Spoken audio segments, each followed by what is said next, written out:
20. Para Maurice Hazel, aquele domingo foi um dia de milagres. O Atlanta Braves, seu time predileto de beisebol, ganhou 2 partidas do forte e poderoso Cincinnati Reds, com resultados de 7-1 e 8-0. Lydia, que se vangloriava presunçosamente de sempre cuidar de si e adorava dizer, antes uma visita ao médico que uma temporada no hospital, escorregara no chão molhado da cozinha de sua amiga Jeanette e dera um jeito no quadril. Estava em casa, de cama. Não era sério, de jeito nenhum, graças a Deus. Que Deus! Mas significava que não poderia visitá-lo pelo menos nos próximos 2 dias, talvez 4. 4 dias sem Lydia.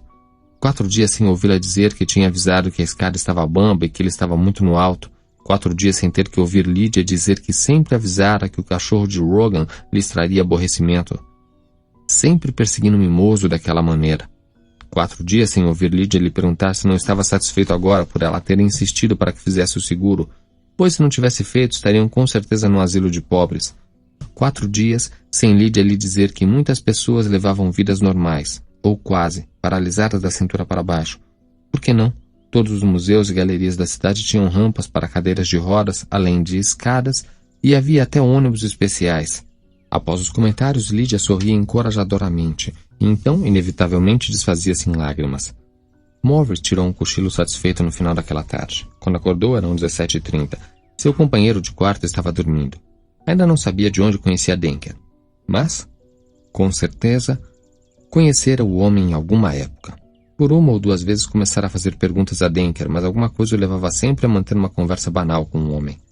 O tempo, o último terremoto, o próximo terremoto, e sim, o guide tinha dito que Myron Flowering voltaria para uma apresentação especial como convidado neste fim de semana na televisão. Morris dizia a si mesmo que odiava, ou melhor, adiava as perguntas porque lhe servia como um jogo mental. E quando se está engessado dos ombros aos quadris, os jogos mentais são muito convenientes. Quando se tinha um pequeno exercício mental, não se tinha que passar tanto tempo pensando como seria ter que urinar o resto da vida por um catéter. Se chegasse e perguntasse a Denker, o jogo mental provavelmente chegaria a um final rápido e insatisfatório. Seus passados coincidiriam em alguma experiência comum, uma viagem de trem, de barco, possivelmente até o campo. Denker devia ter passado por Patin. Havia muitos judeus alemães lá. Por outro lado, uma das enfermeiras havia lhe dito que Denker provavelmente teria alta em 1 ou 2 semanas. Se Morris não conseguisse descobrir até lá, declararia o jogo mentalmente perdido e perguntaria diretamente ao homem. Escute, tenho a impressão de que o conheço. Mas havia algo além daquilo, admitia.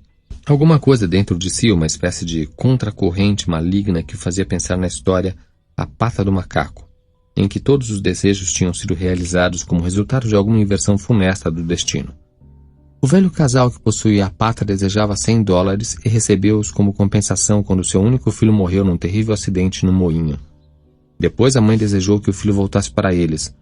Logo ouviram passos se arrastando pelo caminho da estrada de casa, depois batidas na porta. A mãe, louca de alegria, desceu correndo as escadas para abrir a porta para seu único filho.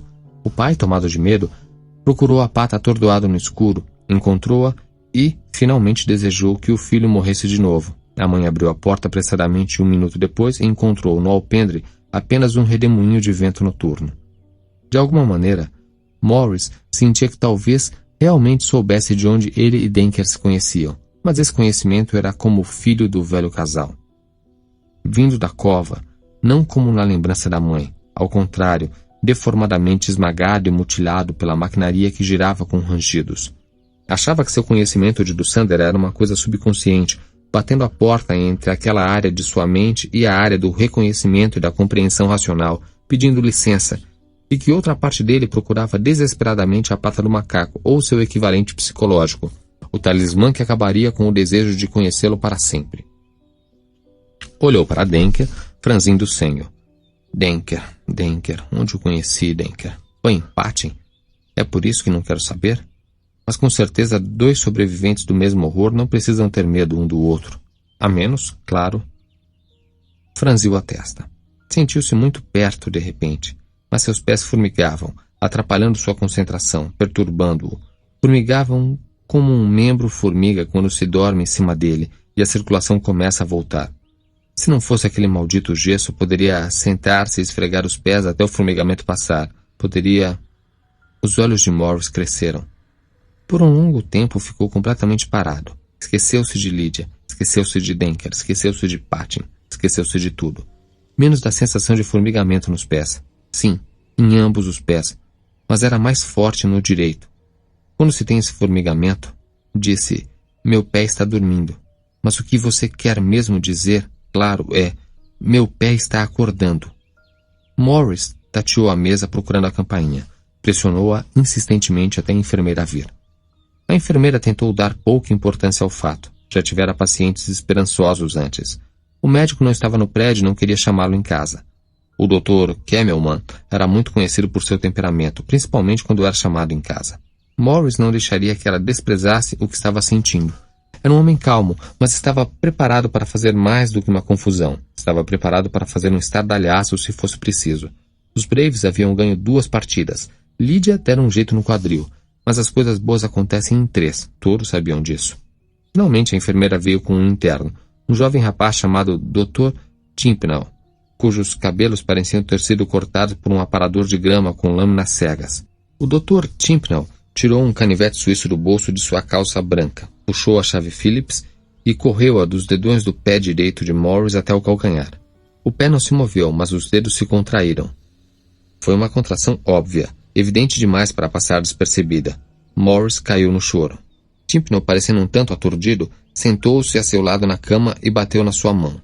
Esse tipo de coisa acontece de vez em quando, disse ele, provavelmente baseado em sua carga de experiência prática que chegava a talvez 6 meses. Nenhum médico pode prever isso, mas acontece e aparentemente aconteceu com o senhor. Morris assentiu em meio às lágrimas. Obviamente o senhor não está totalmente paralisado. Timpnell batia em sua mão. Mas não tentaria prever se sua recuperação será insignificante, total ou parcial.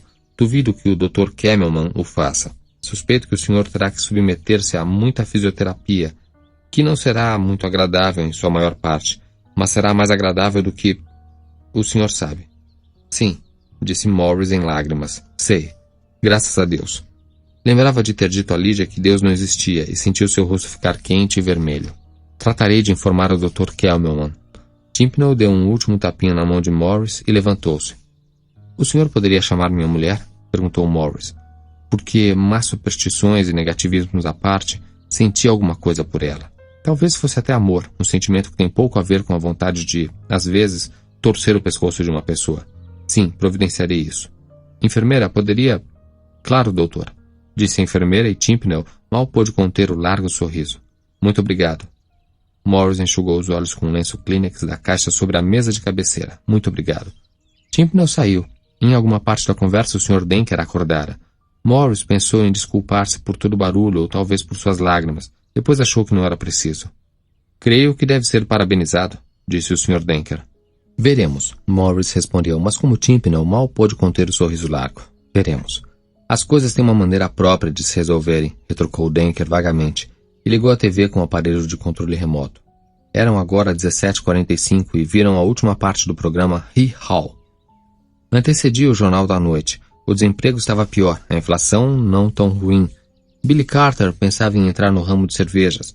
Uma nova pesquisa do Instituto Gallup mostrava que se as eleições ocorressem agora, 4 candidatos republicanos derrotariam o irmão de Billy, Jimmy, e haviam ocorrido incidentes radicais em consequência do assassinato de uma criança negra em Miami.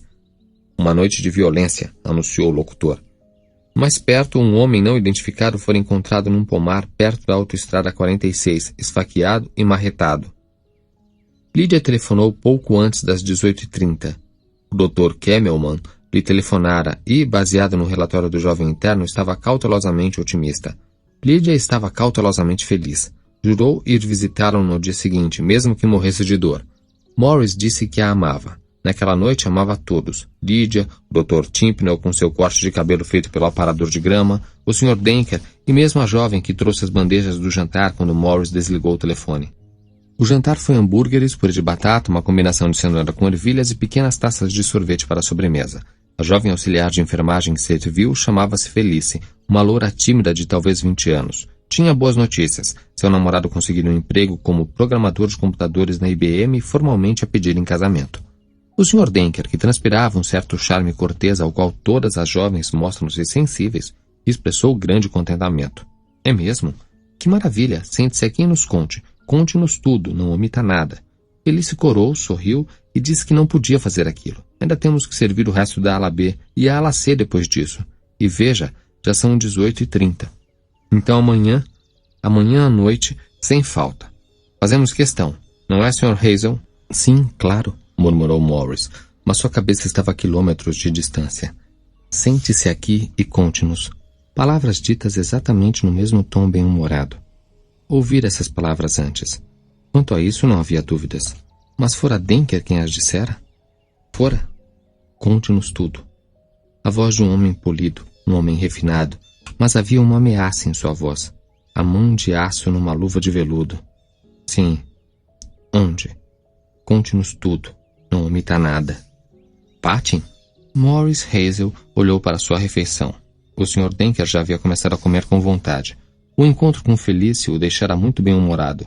Como ficara depois que o garoto de cabelos louros o visitara? Uma menina simpática, disse Denker, suas palavras abafadas por uma garfada de cenouras com ervilhas. Oh, claro. Sente-se. Você fala de Felice, ela é... E conte-nos tudo. Muito doce. Conte-nos tudo, não omita nada. Olhou para sua própria refeição, lembrando-se repentinamente como era no campo depois de um tempo.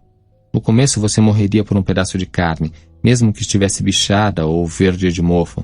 Mas depois de um tempo aquela fome louca passava e sua barriga era como uma pequena pedra cinza dentro de você. Você achava que nunca mais teria fome. Até alguém mostrar-lhe comida. Conte-nos tudo, meu amigo. Não omita nada. Sente-se e conte-nos. Tudo. O prato principal na bandeja de plástico do hospital de Morris era hambúrguer.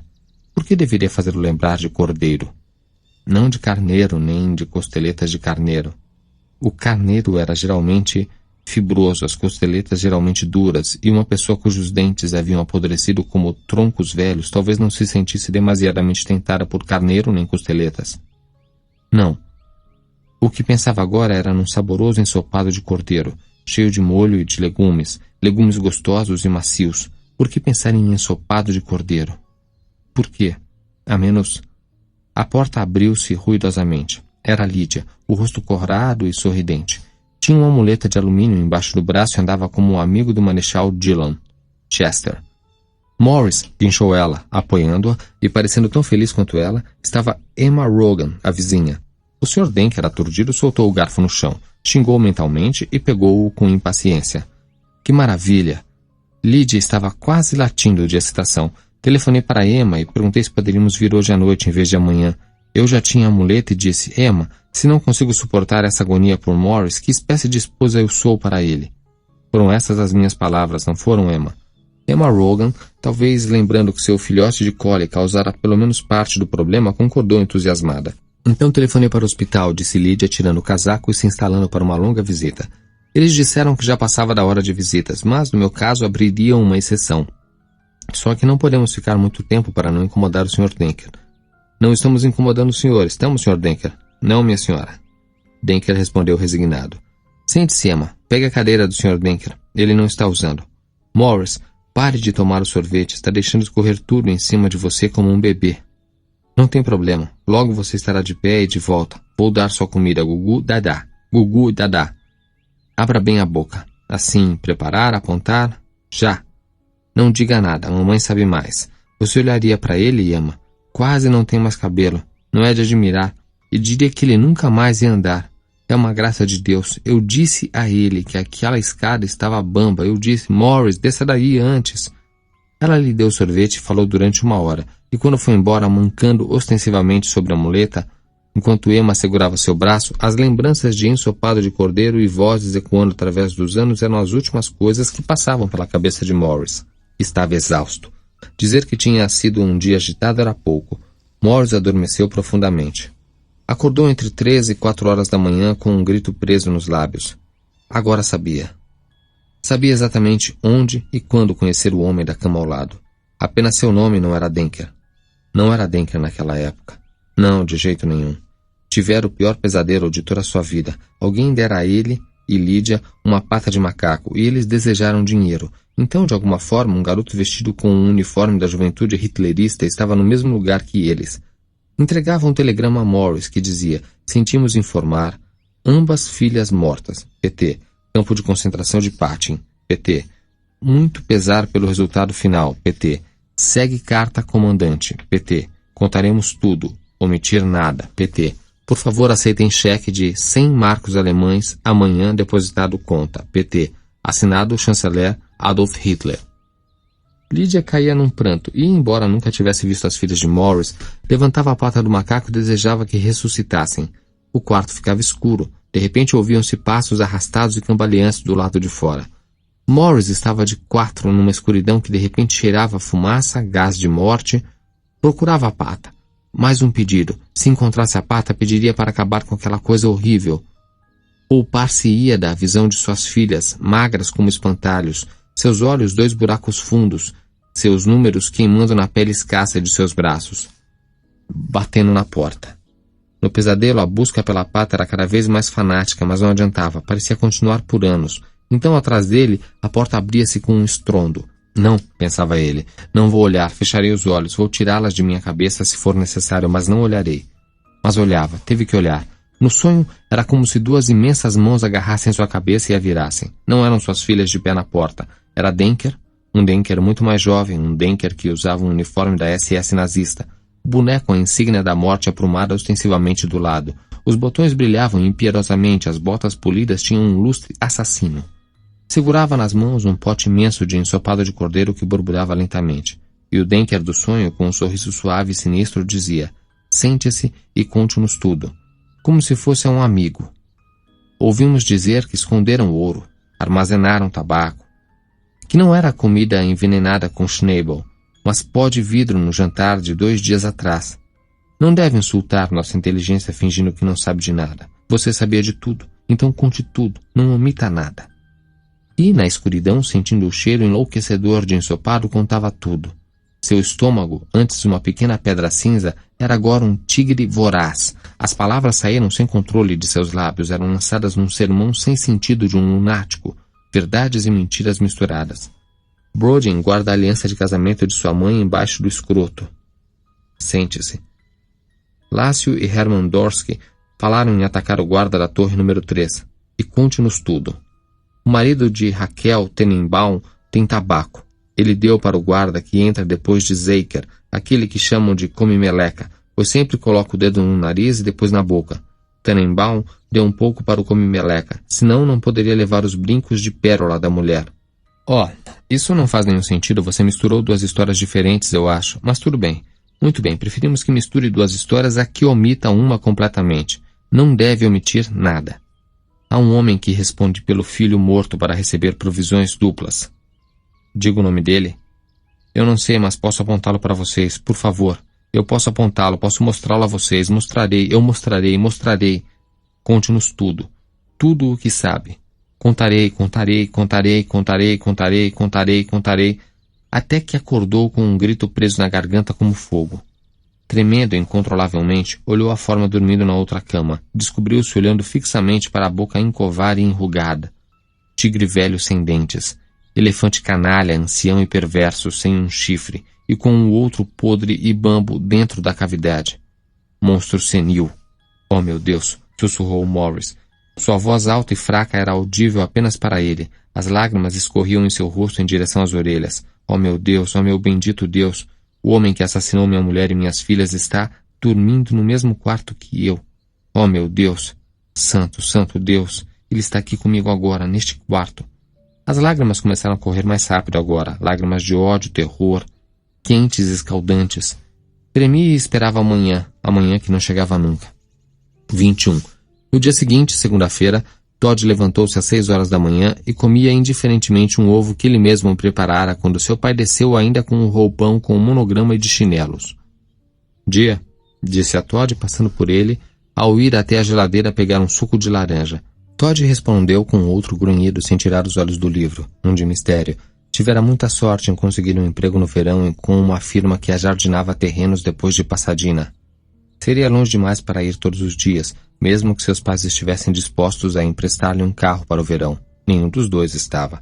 Mas seu pai estava trabalhando num terreno não muito distante da casa e podia deixar Todd no ponto de ônibus na ida e pegá-lo no mesmo lugar na volta. Todd estava furioso com a combinação.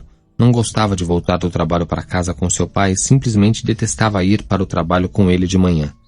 Era pela manhã que se sentia mais exposto, quando a divisória entre o que era e o que podia ser parecia mais estreita. Era pior, depois de uma noite de sonhos maus, mas mesmo que não os tivesse, era ruim. Uma manhã percebeu com terror que vinha pensando seriamente em passar por cima da pasta de documentos de seu pai, meter a mão no volante do Porsche e fazê-los rodopiar no meio da rua, entre duas vias expressas, causando uma destruição completa entre os que se dirigiam ao trabalho de manhã. Quer outro ovo, grande Todd? Não, obrigado, papai. Dick Baldwin comia os fritos. Como alguém podia aguentar comer um ovo frito? 2 minutos na chapa e pronto. O resultado final no prato parecia um gigante olho morto com uma catarata em cima. Um olho que sangrava laranja quando você o espetava com o garfo. Empurrou os ovos mexidos para longe. Mal os tocara. Do lado de fora, o jornal foi colocado sobre o degrau. Seu pai terminou de cozinhar, desligou a chapa e veio para a mesa. Não está com fome hoje, grande Todd? Se me chamar assim mais uma vez, vou enfiar minha faca pelo seu nariz de merda, grande pai. Acho que não estou com muito apetite. Dick sorriu afetuosamente para seu filho.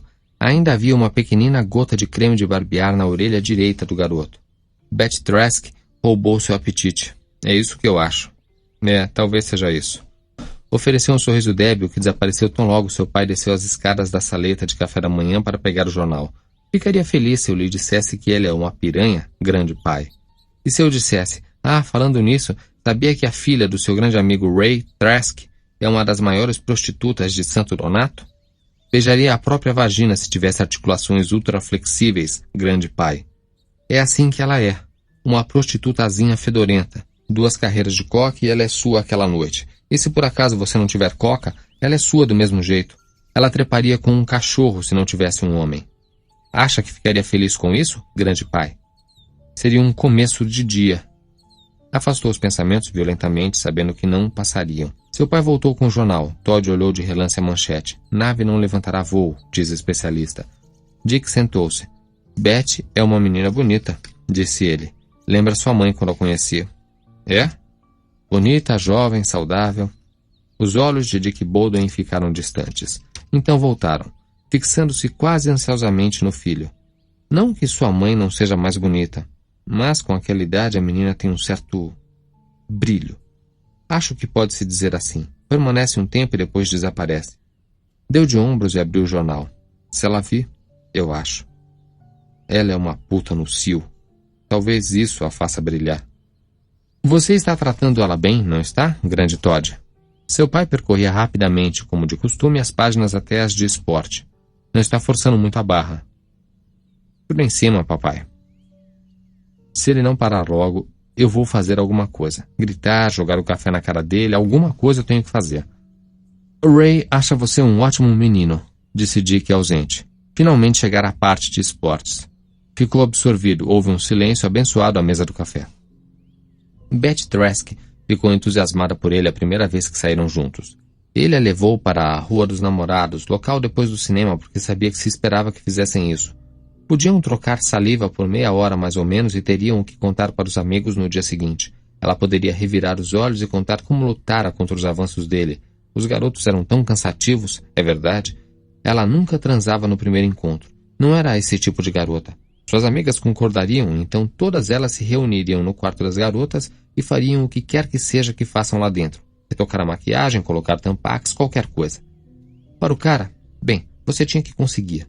Tinha que chegar pelo menos na segunda etapa e tentar a terceira, porque havia reputações e reputações. Todd não ligava muito para o fato de ter fama de machão, queria apenas ter fama de normal. E se você nem ao menos tentasse, começavam a falar. As pessoas começavam a pensar se você não era mesmo anormal. E, se você nem ao menos tentasse, começavam a falar. As pessoas começavam a pensar se você era mesmo normal. Então ele as levava até James Hill, beijava-as, pegava em seus seios e ia um pouco mais longe se elas permitissem. A garota o impediria. Ele daria uma desculpa bem-humorada e a levaria para casa. Não se preocuparia com o que diriam no quarto das garotas no dia seguinte. Não se preocuparia que alguém fosse pensar que Todd Baldwin não era normal, a não ser Betty Trask, que era o tipo de garota que transa no primeiro encontro, em todos os encontros, e entre os encontros. A primeira vez tinha sido um mês mais ou menos antes do infarte do maldito nazista. E Todd achava que tinha se saído muito bem para um rapaz virgem. Talvez pelo mesmo motivo que um lançador de beisebol se sairá bem se tiver que jogar no principal jogo do ano sem aviso prévio. Não houvera tempo de se preocupar, de se preparar. Antes, Todd sempre fora capaz de sentir quando uma garota tinha resolvido que no encontro seguinte ela simplesmente se deixaria levar. Ele sabia que tinha uma boa aparência, que tanto seu físico quanto sua situação eram bons. O tipo de garoto que as mães rabugentas viam como um bom partido. E, quando sentia essa rendição física prestes a acontecer, começava a sair com outra garota. E o que quer que isso diga de sua personalidade, Todd admitiu para si próprio que, se algum dia começasse a sair com uma garota realmente frígida, provavelmente ficaria feliz em sair com ela durante anos. Talvez até casasse com ela.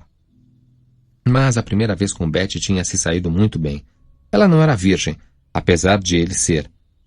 Ela teve que ajudá-lo a introduzir o pênis dentro dela, mas pareceu que já esperava por aquilo. E na metade do ato tinha dito no cobertor onde estavam deitados: "Eu simplesmente amo transar." Foi o tom de voz que outra garota usaria para expressar seu amor por sorvete de morango. Os últimos encontros tinham sido 5. 5,5 se quisesse contar o de ontem à noite. Não tinham sido tão bons. Na verdade, tinham piorado ao que parecia ser uma razão exponencial. Embora ainda não acreditasse que Betty tivesse percebido, pelo menos não até ontem à noite, na verdade, muito pelo contrário, Betty aparentemente acreditava que tinha encontrado o garanhão dos seus sonhos. Todd não sentira nada do que deveria sentir naquelas ocasiões. Beijar seus lábios foi como beijar fígado quente, mas cru. Ter sua língua dentro da boca só o fez pensar que tipo de germes ela teria, e, em alguns momentos, ele achava que podia sentir o cheiro de suas obturações, um odor metálico desagradável, como cromo. Seus seios eram trouxas de carne, nada mais. Todd tinha feito mais 2 vezes com ela antes do infarte de Dussander. Cada vez teve mais problemas em conseguir ter uma ereção. Nas 2 vezes conseguira finalmente usando a fantasia. Ela estava nua na frente de todos os amigos deles, chorando. Todd a obrigava a andar de um lado para o outro na frente deles enquanto ele gritava: "Mostre os peitos! Deixe-eles verem tudo, sua prostituta barata! Abra as pernas! Isso, curve-se e abra as pernas!" O deleite de Betty não fora totalmente surpreendente. Ele era um bom amante. Não apesar de seus problemas, mas por causa deles. Conseguir ter uma ereção era apenas o primeiro passo, depois você tinha que ter um orgasmo. A 4ª vez que tinham feito, 3 dias depois do infarte de Dussander, ficara dentro dela mais de 10 minutos. Betty Tereske achava que tinha morrido e ido para o paraíso. Ela teve 3 orgasmos e estava tentando o 4º quando Todd recordou uma antiga fantasia. Na verdade, a primeira fantasia. A garota na mesa, presa e indefesa. O enorme pênis artificial, o bulbo de borracha. Apenas, então, desesperado, suado e louco para acabar com tudo aquilo, o rosto da garota da mesa tornara-se o rosto de Betty. Isso trouxe um espasmo sem graça artificial que acreditou que fosse, tecnicamente pelo menos, um orgasmo. Um momento depois, Betty estava sussurrando no seu ouvido, seu hálito quente e cheirando a chiclete de frutas. "Querido, você me terá a qualquer hora. É só ligar." Todd quase resmungou em voz alta. O ponto principal de seu dilema era este. Sua reputação não sofreria se terminasse com uma garota que obviamente queria entregar-se a ele? As pessoas não se surpreenderiam? Parte dele dizia que não. Lembrava de ter caminhado pelo corredor atrás de 2 garotos mais velhos no ano em que era calouro e ter ouvido um deles dizer para o outro que tinha terminado com a namorada. O outro quis saber por quê. "Já trepei muito com ela", disse o primeiro, e os 2 caíram na gargalhada. "Se alguém me perguntar por que a deixei, vou dizer simplesmente que já trepei muito com ela." "Mas e se ela disser que só fizemos 5 vezes? É o bastante?" "O quê?" "Quantas vezes? Quantas? Quem vai falar? O que vão dizer?" Assim sua mente divagava, inquieta como um rato faminto num laboratório insolúvel. Estava vagamente consciente de que transformava um pequeno problema num grande problema e que essa incapacidade de resolvê-lo tinha alguma relação com o estado de insegurança em que havia ficado. Mas saber disso não lhe dava estímulo para mudar seu comportamento e ele caía em profunda depressão. A faculdade era a resposta. A faculdade era uma desculpa para acabar com Betty que ninguém questionaria. Mas setembro parecia tão longe. Da 5ª vez levara quase 20 minutos para conseguir ter uma ereção, mas Betty achou que pela experiência valera a pena esperar. Então, ontem à noite, não conseguira de jeito nenhum. "Afinal de contas, o que você é?" perguntara Betty petulante. Depois de 20 minutos manipulando seu pênis flácido, ela ficara desgrenhada e impaciente. Você é um desses caras Gillette? Ele quase a estrangulou naquela hora. E se tivesse o rifle? Ora, esse safadinho. Parabéns, filho.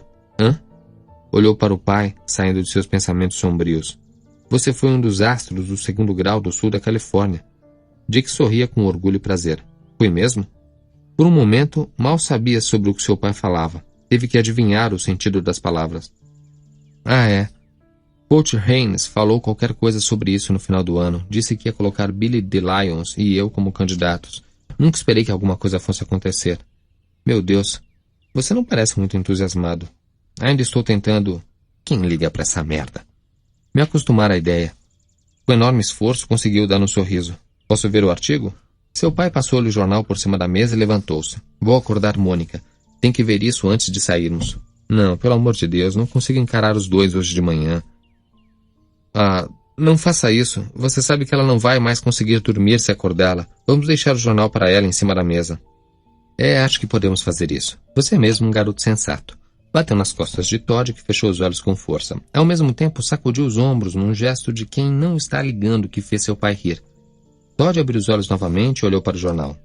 4 garotos eleitos, astros do sul da Califórnia, dizia a manchete. Embaixo havia fotografias deles em seus uniformes.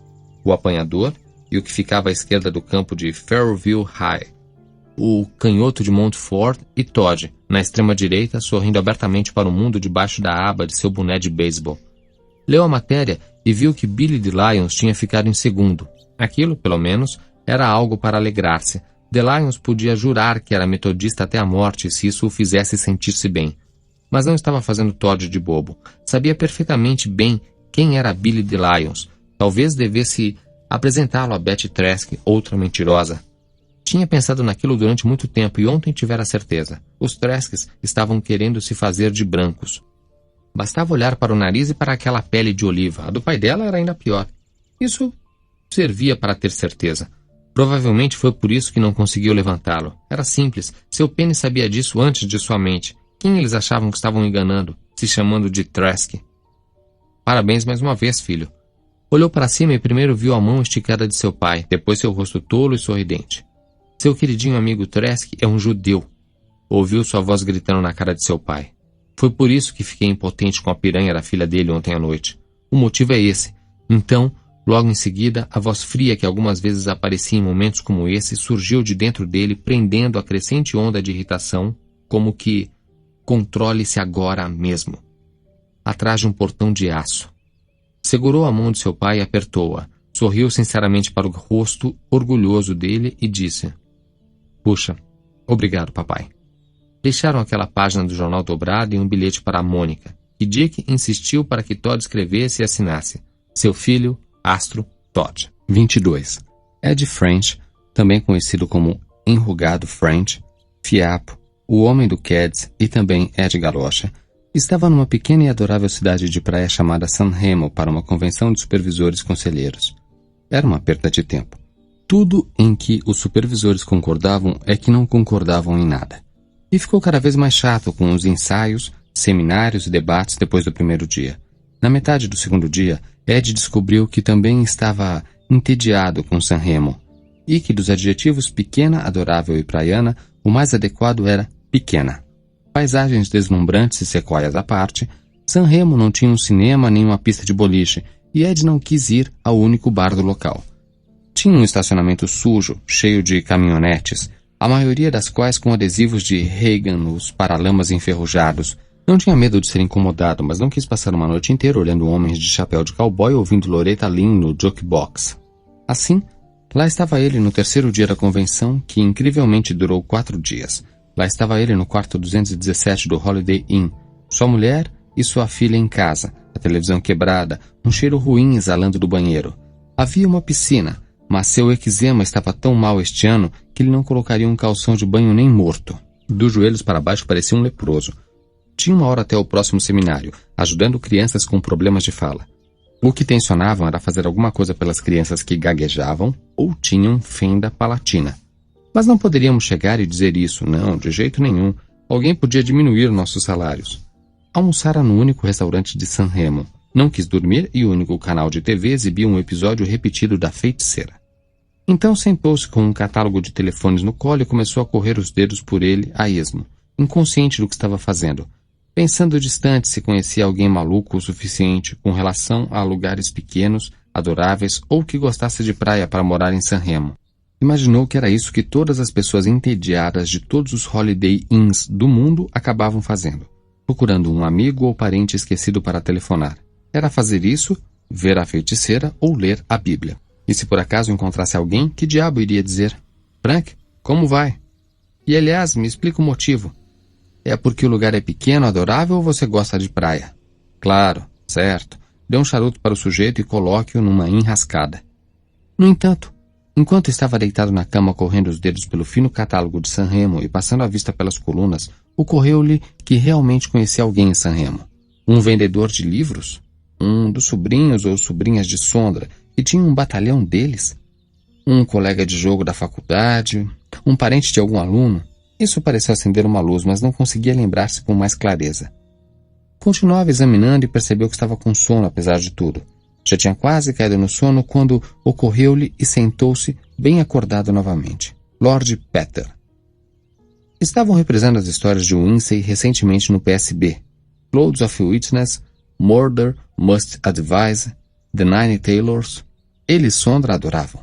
Um homem chamado Ian Carmichael fazia o papel de Windsor e Sondra era louca por ele. Tão louca, na verdade, que Ed, que não achava que Carmichael se parecia com Lord Peter, ficou bastante irritado.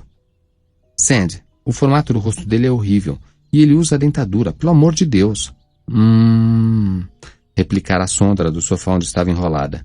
Você está com ciúmes. Ele é tão lindo.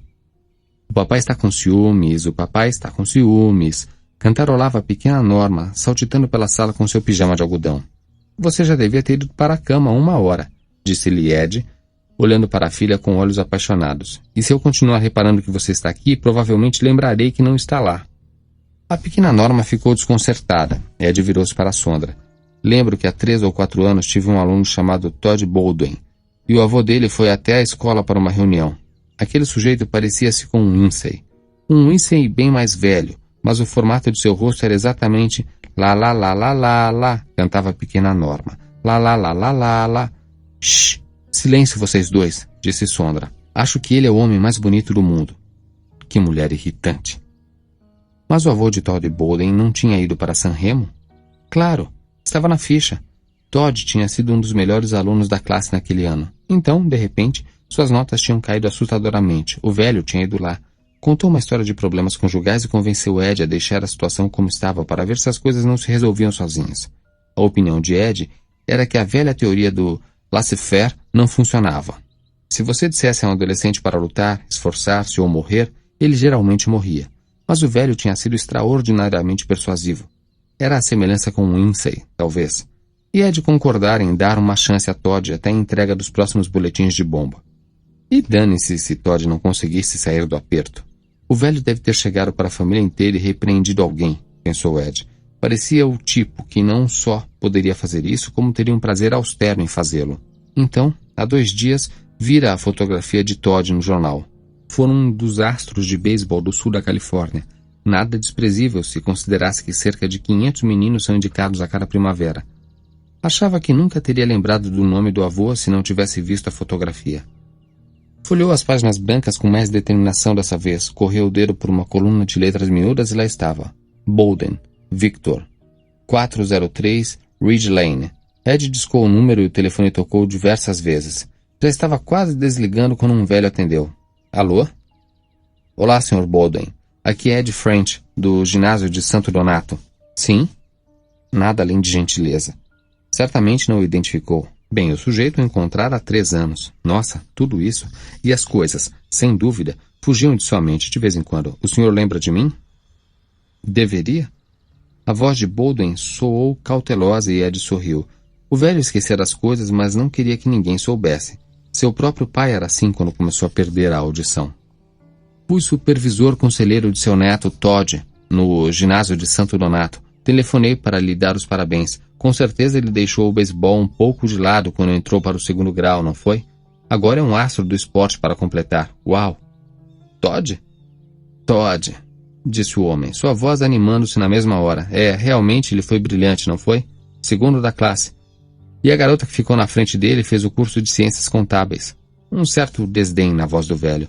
Meu filho telefonou se oferecendo para me levar à formatura de Todd, mas estou numa cadeira de rodas agora. Fraturei a bacia em janeiro passado, não quis ir de cadeira de rodas, mas guardo a fotografia de sua formatura na parede do corredor.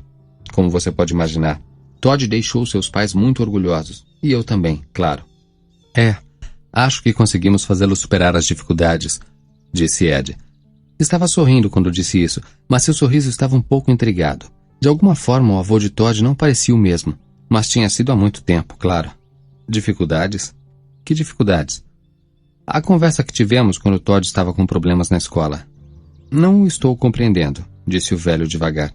Nunca me atreveria a falar pelo filho de Richard. Causaria problemas. E você nem imagina o problema que causaria. Você está enganado, meu jovem. Mas deve ter havido algum engano. Acho que você se confundiu com outro aluno e com outro avô. Ed ficou por um momento assombrado. Uma das primeiras vezes na sua vida em que não sabia o que dizer. Se houver alguma confusão, com certeza não era de sua parte. Bem, disse Bolden com voz reticente. Foi uma gentileza sua telefonar, senhor. Ed recobrou a fala. Estou aqui na cidade, Sr. Bolden, para uma convenção de supervisores conselheiros. Estarei livre amanhã às 10, depois do último trabalho. Eu poderia ir até aí na... Consultou o catálogo novamente. Ridge Lane. Vê-lo por alguns minutos? Mas para quê? Apenas curiosidade, eu acho. Só para esclarecer as coisas. Há uns 3 anos, Todd teve sérios problemas com suas notas. Ficaram tão ruins que mandei uma carta para sua casa junto com o boletim pedindo uma reunião com um dos responsáveis, ou de preferência com os 2 responsáveis. Recebi então o seu avô, um senhor muito agradável chamado Victor Bolden. Mas já lhe disse, eu sei. Mesmo assim, falei com uma pessoa que disse ser o avô de Todd. Agora não importa muito, eu acho, mas é ver para crer.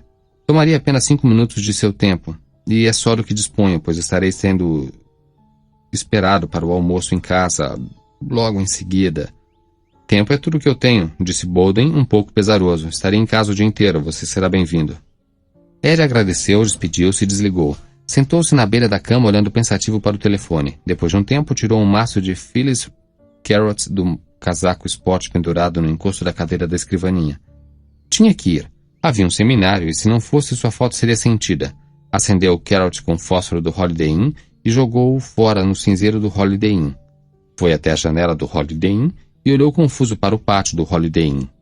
Agora não importa muito, tinha dito a Bolden, mas para ele importava.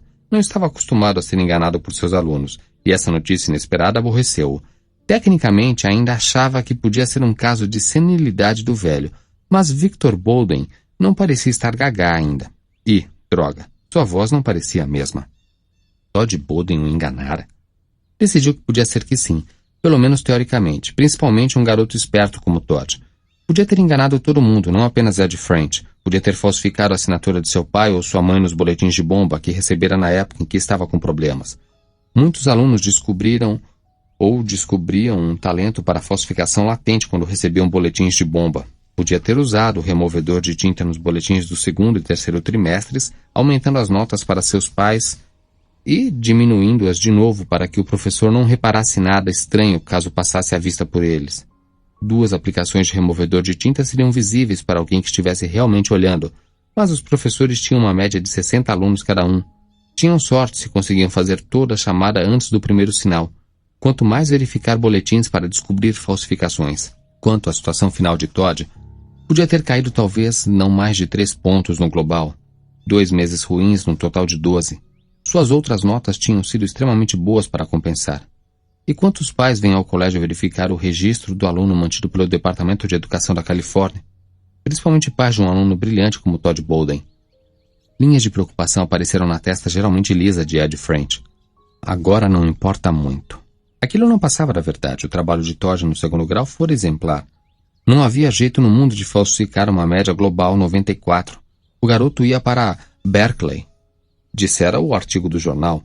E Ed imaginava que seus pais deviam estar super orgulhosos, como tinham todo o direito de estar.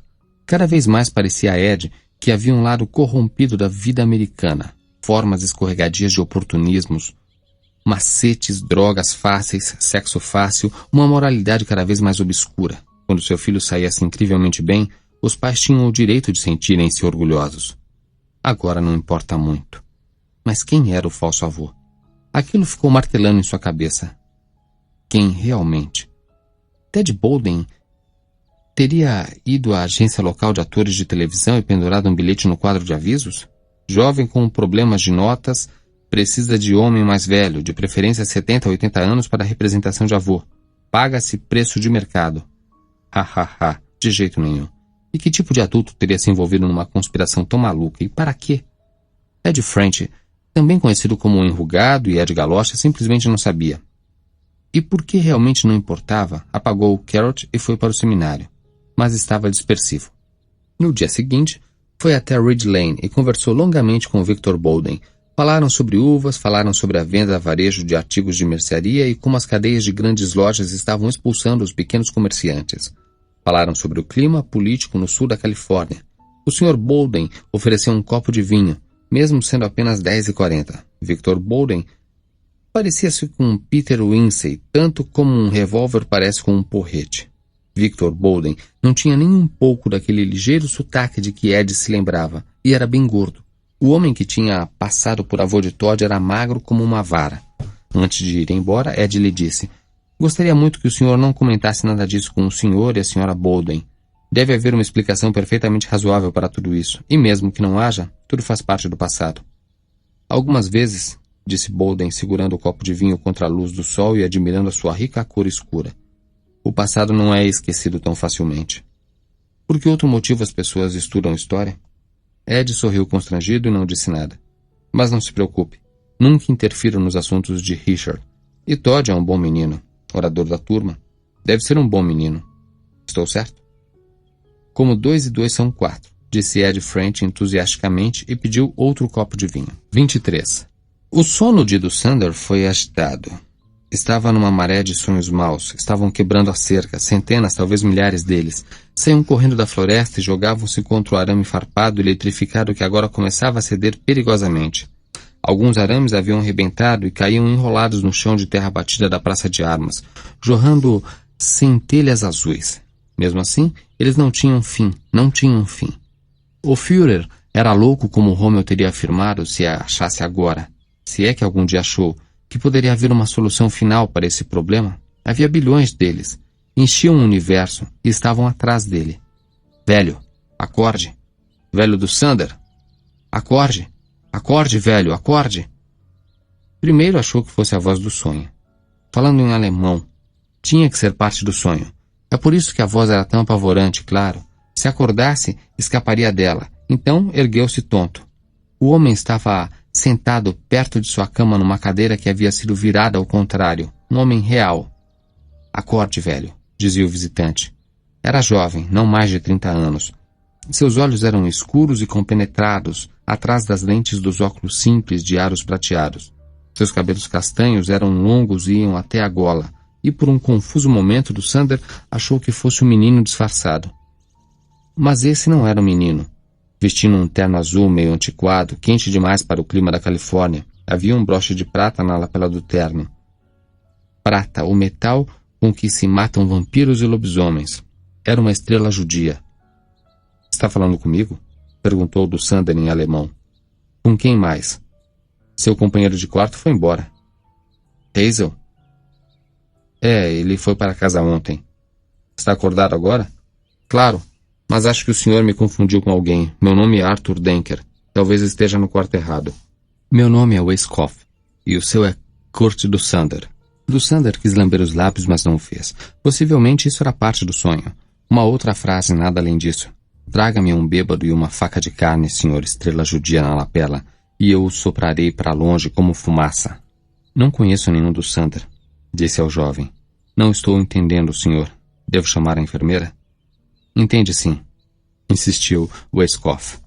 Mudou ligeiramente de posição e tirou uma mecha de cabelo da testa. O gesto tão comum tirou as últimas esperanças de Dussander. "Hazel", disse Weiskopf, e apontou para a cama vazia. "Hazel, Dussander, Weiskopf, nenhum desses nomes significa coisa alguma para mim."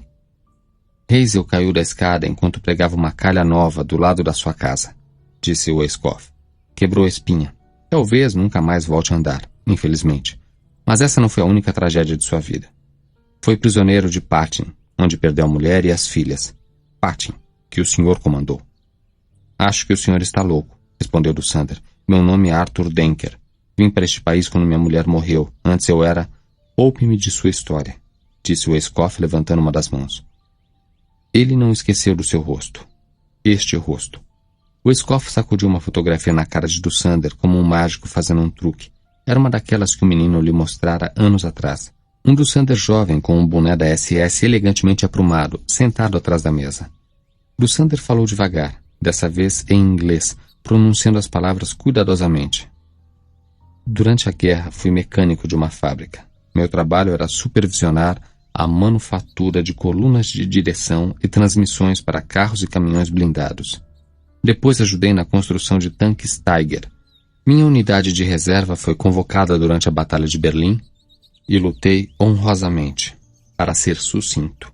Depois da guerra, trabalhei em Essen, na Menskler Motor Works, até que você teve que fugir para a América do Sul, com o ouro derretido dos dentes dos judeus e a prata derretida das joias dos judeus e sua conta na Suíça. O Sr. Hazel foi para casa feliz. Você imagina, não?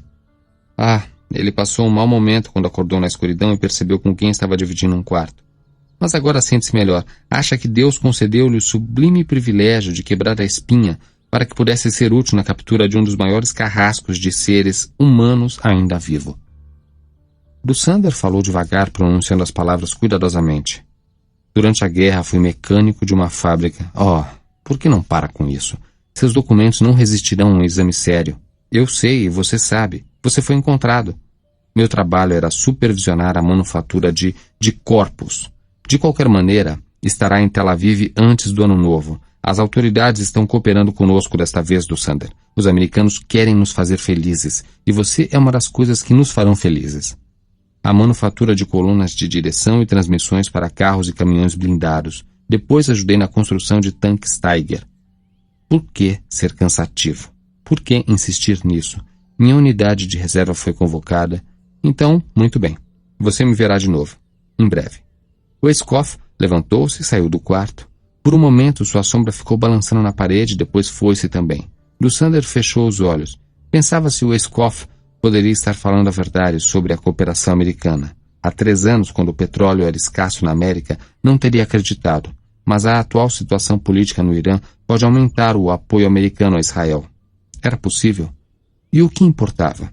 De uma maneira ou de outra, legal ou ilegal, o Escoff e seus companheiros o prenderiam. Na questão nazista eram intransigentes e na questão dos campos eram lunáticos. Seu corpo inteiro tremia, mas sabia o que tinha que fazer agora. 24. Os registros dos alunos que tinham passado pelo ginásio de Santo Donato eram guardados num velho e destacado galpão do lado norte. Não ficava longe da linha de trem abandonada. Era escuro, fazia eco e cheirava a cera, polidor e removedor industrial. Era também o galpão de custódia de um dos departamentos da escola. Ed French chegou lá por volta de 4 horas da tarde com Norma a reboque. Um zelador deixou-os entrar e disse a Ed que o que ele queria estava no 4º andar e encaminhou-os até um elevador lento e barulhento que apavorou Norma, fazendo-a cair num silêncio pouco comum. Recuperou-se no 4º andar, saltitando e correndo por entre as alas sombrias de pilhas de caixas e arquivos, enquanto Ed procurava, até que finalmente ele achou os arquivos que continham os boletins de 1975. Puxou a 2ª caixa e começou a folhear os Bs. Bork, Bostwick, Boswell, Bolden. Todd Bolden. Puxou o boletim, balançou a cabeça impacientemente sob a luz sombria e levou-o até uma das janelas altas e empoeiradas do outro lado. Não fique correndo por aqui, querida, gritou por sobre o ombro. Por quê, papai? Porque o bicho-papão vai te pegar. Disse ele e segurou o boletim de Todd contra a luz. Viu logo. Esse boletim, no arquivo há 3 anos agora, tinha sido cuidadosamente, quase profissionalmente falsificado. Meu Deus, murmurou Ed French. Bicho-papão, bicho-papão, bicho-papão, cantarolava Norma alegremente enquanto continuava a dançar por entre as alas. 25. Dussander desceu cuidadosamente o corredor do hospital. Ainda tinha as pernas um pouco trêmulas. Usava seu roupão de banho azul por cima do avental do hospital. Era de noite, passava das 20 horas e as enfermeiras faziam a troca de turnos. A próxima meia hora seria confusa. Tinha observado que as trocas de turnos eram confusas. Era hora de trocar bilhetes, fofocar e tomar café na sala das enfermeiras que ficava depois do bebedouro. O que ele queria ficava em frente ao bebedouro. Não foi percebido no largo corredor que a essa hora lembrava-lhe uma longa e confusa estação de trens minutos antes de um trem de passageiros partir. O desfile de doentes para cima e para baixo era lento, alguns vestidos com roupões, como ele, outros segurando as pontas do avental para trás. Músicas desconexas vinham de meia dúzia de rádios diferentes em meia dúzia de quartos diferentes. As visitas iam e vinham. Um homem ria num dos quartos e um outro parecia estar chorando pelo corredor. Um médico caminhava com o nariz enfiado num livro. Lusander foi até o bebedouro, bebeu água, secou a boca com as mãos fechadas e olhou para a porta fechada do outro lado do corredor. Essa porta ficava sempre trancada. Pelo menos a teoria era essa. Na prática, havia observado que algumas vezes ficava aberta e a sala vazia. Quase sempre, durante a caótica meia hora em que os turnos eram trocados, as enfermeiras reuniam-se nos cantos. Lusander observara tudo isso com os olhos treinados e precavidos de um homem que está na atividade há muito, muito tempo. Desejava apenas poder observar a porta por mais uma semana mais ou menos, procurando falhas perigosas aparentes. Teria apenas uma chance, mas não tinha mais uma semana. Sua condição de lobisomem poderia manter-se desconhecida por mais 2 ou 3 dias, mas poderia ser descoberta amanhã. Não ousaria esperar. Quando sua identidade fosse revelada, ele seria constantemente vigiado. Bebeu mais um pouco, secou a boca novamente e olhou para os dois lados. Então, naturalmente, sem tentar disfarçar, cruzou o corredor, girou a maçaneta e entrou no depósito de remédios. Se a mulher responsável já estivesse por acaso sentada atrás da mesa, ele era apenas o míope Sr. Denker. Sinto muito, minha senhora, achei que fosse o banheiro. Que estupidez a minha. Mas o depósito de remédios estava vazio. Correu a vista pela prateleira de cima à sua esquerda. Nada além de colírios e remédios para o ouvido. Segunda prateleira, laxantes, supositórios. Na terceira prateleira, viu Seconal e Veronal. Enfiou um vidro de Seconal no bolso do roupão. Depois voltou para a porta e saiu sem olhar para os lados, um sorriso intrigado nos lábios. Aquilo com certeza não era o banheiro. Era? Lá estava ao lado do bebedouro. Que estupidez a minha. Cruzou a porta com o nome Homens e lavou as mãos. Então desceu o corredor de volta para o quarto semi-particular, que agora era completamente particular desde a saída do ilustre Sr. Hazel. Na mesa entre as duas camas havia um copo e uma jarra de plástico com água. Pena que não havia bourbon. Realmente era uma vergonha. Mas as pílulas o deixariam flutuando da mesma forma agradável, não importando o quanto bebesse de água. Saúde, Maurice Hazel, disse ele com um sorriso débil e serviu um copo de água. Depois de todos aqueles anos fugindo de sombras, vendo rostos que pareciam familiares nos bancos de praça, restaurantes e pontos de ônibus, finalmente fora reconhecido e capturado por um homem que não tinha nem ideia de quem fosse. Era quase engraçado. Mal olhara 2 vezes para Hazel. Hazel e sua espinha quebrada, por Deus. Pensando melhor, não era quase engraçado, era muito engraçado. Colocou 3 pílulas na boca e engoliu-as com água, engoliu mais 3 e depois mais 3. No quarto do outro lado do corredor podia ver 2 homens debruçados sobre uma mesa de cabeceira jogando um aborrecido jogo de cartas. Um deles tinha uma hérnia. Lusander sabia. O que tinha o outro? Cálculo biliar, cálculo renal, tumor na próstata. Os horrores da idade. Vá saber. Havia uma multidão deles. Encheu o copo com água de novo, mas não tomou mais pílulas imediatamente. Se tomasse demais, frustraria seu propósito. Poderia vomitá-las e com isso eliminar o resto que já estava em seu estômago, preservando-se para todas as indignidades que os americanos e israelenses pudessem tramar. Não tinha intenção de tirar a própria vida estupidamente. Quando começasse a sentir-se sonolento, tomaria mais algumas. Assim seria bom. A voz trêmula de um dos jogadores de cartas chegou até ele, fina e triunfante. Uma sequência dupla de 3 a 8, 15 a 12 e do valete a 13. Que tal essas jogadas? Não se preocupe, disse o velho com a hérnia confiante. Fiz a sequência primeiro. Bati. Bati, pensou Lusander, já sonolento. Uma palavra bem apropriada, mas os americanos tinham a tendência de dar voltas para falar. Estou pouco ligando se enturma ou cai fora. Lá onde o vento faz a curva, dinheiro não tem vez e ninguém sai do xadrez. Que idioma maravilhoso. Achavam que o tinham agarrado, mas ia bater as botas na frente deles.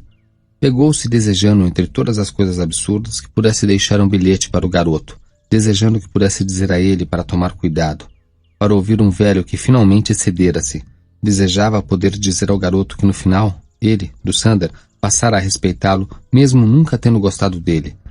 Que ter conversado com ele tinha sido a melhor... Bom, que tinha sido melhor que ficar ouvindo os próprios pensamentos, mas qualquer bilhete, mesmo mais inocente, levantaria suspeitas contra o garoto. E do Sander não queria isso.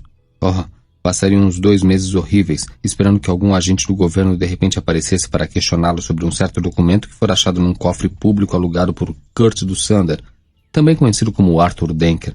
Mas depois de um tempo o garoto acreditaria que ele tinha falado a verdade. Não havia necessidade de o garoto envolver-se nisso desde que tivesse cabeça. Do Sander esticou a mão, como se fosse por quilômetros, pegou o copo d'água e mais 3 pílulas. Soltou o copo, fechou os olhos e acomodou-se mais profundamente em seu travesseiro macio. Nunca tivera tanta vontade de dormir. E seu sono seria longo, seria repousante. A menos que tivesse sonhos. O pensamento apavorou-o. Sonhos? Não, pelo amor de Deus, não aqueles sonhos. Não para a eternidade, não sem nenhuma possibilidade de acordar. Não. Com um repentino pavor, tentou lutar para ficar acordado. Parecia que mãos tentavam desesperadamente pegá-lo, saindo de debaixo da cama, mãos com dedos famintos. Não.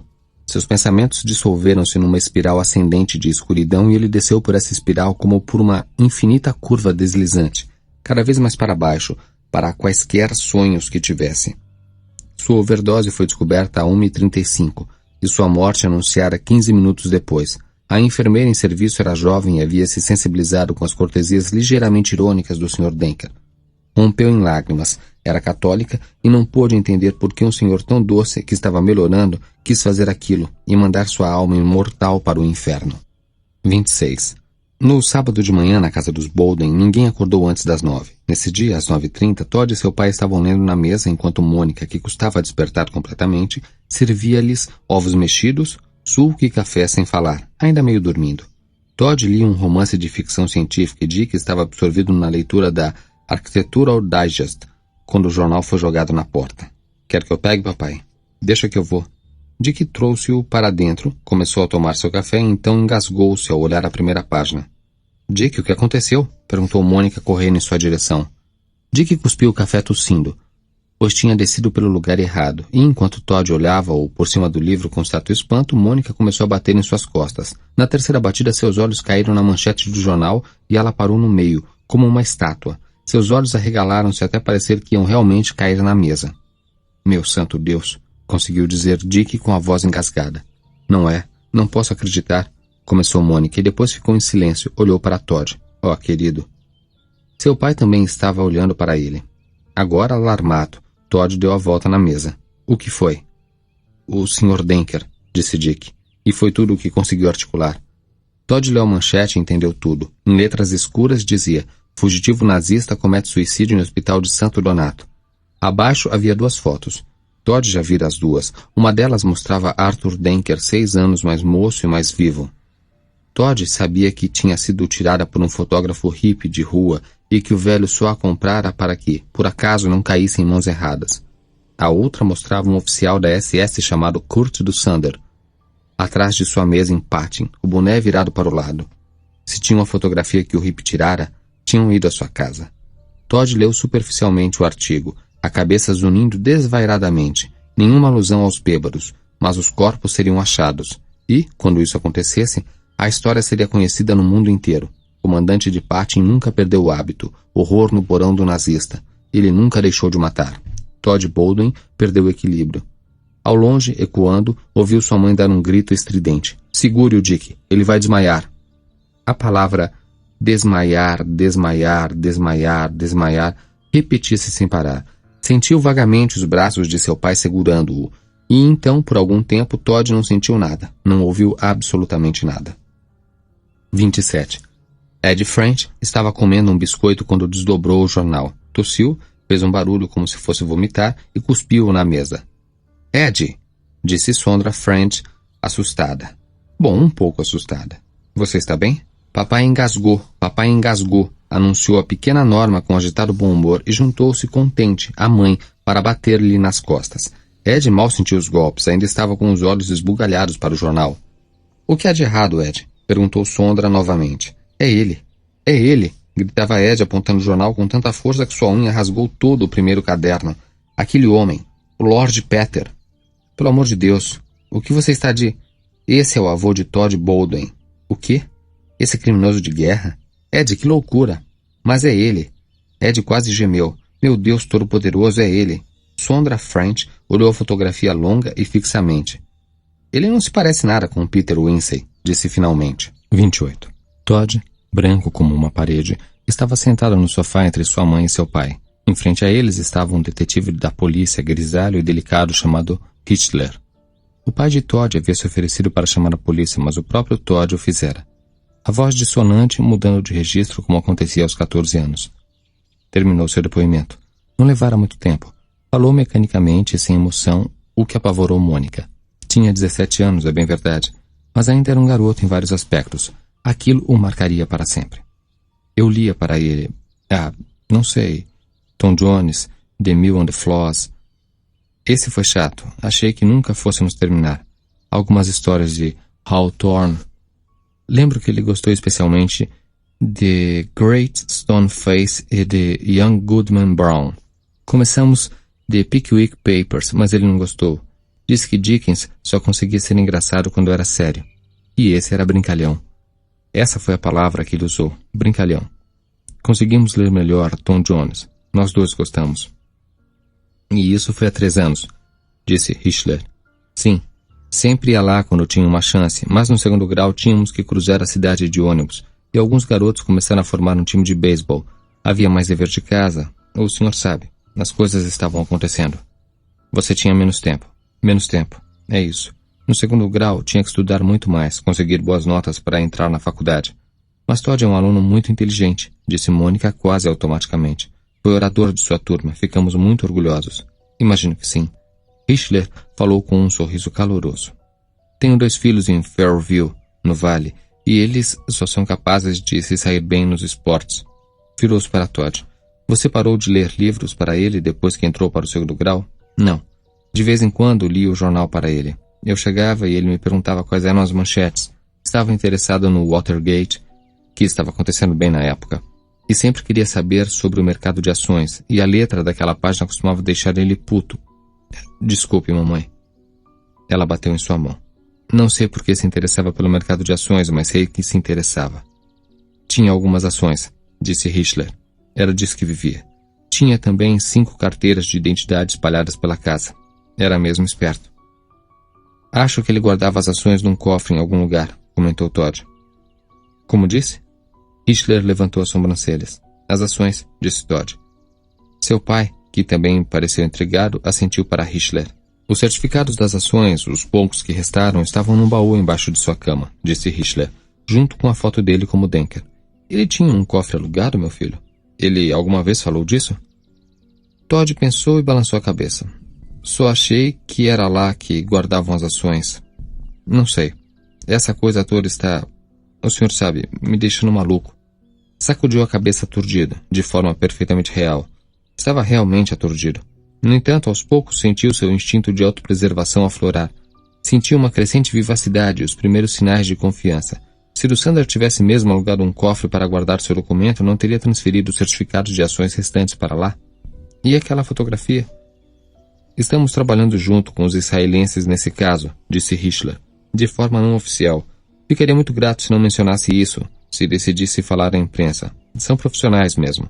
Há um senhor chamado Weiskopf, que deseja falar com você amanhã. Todd. Se você e seus pais não se opuserem... Acho que não há problema, disse Todd, mas sentiu um certo medo atávico ao pensar que seria farejado pelos mesmos cães de caça que haviam perseguido do Sander na última metade de sua vida. Do Sander tinha um grande respeito por eles, e Todd sabia que seria bom ter isso em mente. Senhor e senhora Bowden, o senhor se opõe a que Todd encontre o Sr. Weiskopf? Não, se Todd não se opuser, disse Dick Bowden. No entanto, gostaria de estar presente. Já li sobre esses personagens do Mossad. Weiskopf não é do Mossad. É o que os israelenses chamam de um detetive especial. Na verdade, ele leciona literatura yiddish e gramática inglesa. Também já escreveu 2 romances. Hitler sorriu. Dick ergueu a mão em sinal de desprezo.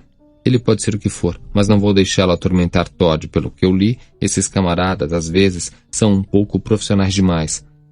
Talvez não ele, Mas quero que o senhor e esse tal de Waiscoff lembrem-se de que Todd tentou ajudar esse senhor.